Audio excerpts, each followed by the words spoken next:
大家好，我是 Somi， 今天带大家快速了解一下成因系统，还有一些战力相关的细项。这次成因系统比较特别，目前86等成因到91等的机制是专门为国际服设计的，不然原本装备是91等开始才能往上成因。成因系统简单理解就是把你目前身上86等的装备提升到91等的基础能力，同时把装备上的词条类型跟数值全部一起带过去，主要是用来减轻玩家重新养成装备的压力。曾经过的装备，后续玩家可以透过培养来提升词条数值，但最多提升到大约是95%左右，它没办法达到100%。培养的方式是利用同阶精装装备，并且全部调律完毕来当材料使用。所以从现在开始，我们打到没有用的91等精装，它就是你成因后的完美材料。你只要随便把它调律调满，直接丢进去，你成因过后的装备就能培养里面的词条。但目前成因时给的数量并不多，所以大家成因前记得挑身上最值钱、最难调律出来的装备进行成因。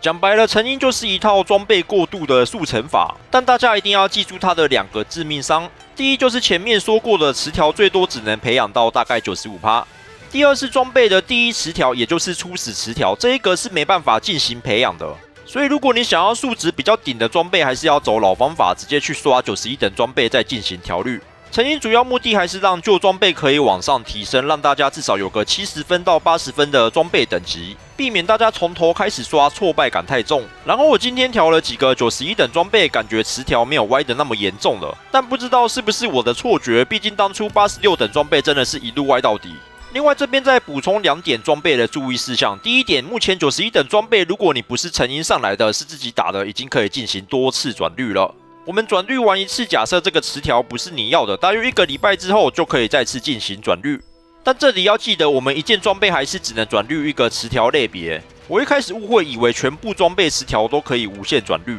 我想太多了，并没有那么爽的事情。像我这里是选择第4个词条进行转律，所以1个礼拜之后，假设我还要转律，一样只能选择第4个词条，不能突然改选第2个、第3个等等。第二点是成因除了可以把装备从86等成因到91等，它也能同阶成因，就是把打到的91等装备拿去吃成因时获得培养能力。但我自己觉得这个功能应该是没什么用，因为它会限制你的上限到95%。你原本如果部分词条就是满的，用了这个成因时还会导致你的词条数值倒退。但说不定会有人想出它的特殊用法，所以在这里特别提一下同阶成因的部分。讲完了装备，接下来我们来看其他几个能提升战力的事项。首先一定要先来讲我们的91等外公神餐三生肉丸子。食谱的购买地点在还没破碎的凉州，我们可以传送到天水及界碑，来到地图中间的酒泉镇，到达我人物的图标地点，找到凉州商人孙梦良，在这里可以直接买到三生肉丸子的食谱。这个外公神餐的材料是野三生、碎肉块还有蛋，食材全部都有买的就好，不太建议自己采。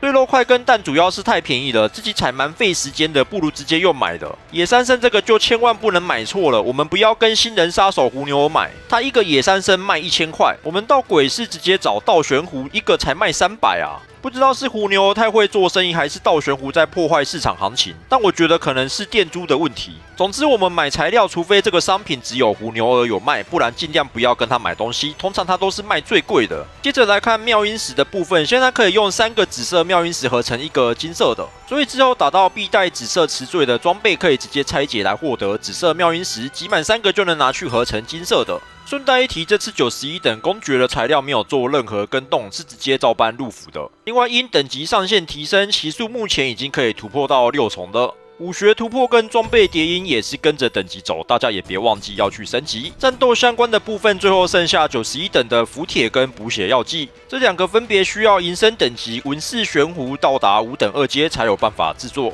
药水的部分就不多说了，91等符铁可以稍微注意一下。百叶战无名剑玩家使用起来成效应该会蛮不错的。最后补充一下娱乐奇术雪墩墩的获取方式，目前可以透过活动页面直接标示出任务地点。如果未来活动结束了，就需要到凉州点选任务里面的探友选项，找到真假雪墩墩来接取任务。这个奇术只能在凉州使用，算是一个搞笑奇术，大家有兴趣可以自己去体验看看。那这次的内容就到这了，如果我的影片对你有所帮助，请帮我点赞并订阅我的频道。我是 Somi， 我们下部影片见，拜拜。我怎么懂？真的呀呀呀！